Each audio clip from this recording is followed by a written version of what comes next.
Doctor చెప్పారు, అమ్మా తల్లి మళ్ళానికి ఆపరేషన్ చేస్తే నువ్వు బ్రతుకు అన్నప్పుడు ఆ సమయంలో ఆ తల్లి గారు ఒక్క ప్రార్థన చేశారంట. మరణ పోరాటంలో పడతలో ఒక్క ప్రార్థన చేశారంట, యేసయ్యా నువ్వు నాకు ఊపిరిస్తే అయ్యా నేను నీ కోసం నమ్మకంగా నిలబడతాను ఆయన, ఈ బిడ్డ నీకు అయ్యా నీ పరిచర్యకు ఇస్తాను ఆయన, నా ప్రాణం ఉన్నంత వరకు నేను మట్టిలో చేరే వరకు నిన్ను తప్ప ఎవరిని ప్రేమించినయ్యా. ఎంతమందిని ప్రేమించి మోసపోయారు.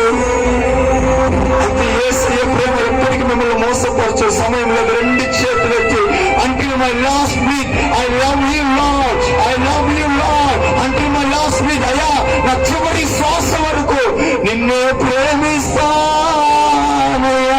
రెండు చేతులు తాకరిగా ప్రేమించేదా యేసు రాజా,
అప్పగిస్తున్నాయా అయ్యా మేము వాక్యం అనుభూతున్నాం. మీరు అయ్యా మా అందరితో మీరు మాట్లాడమని అమ్మగారిని అయ్యా నీ సిలువ చేత మరుగుపరుచుకొని మాకు కావలసిన రేమాను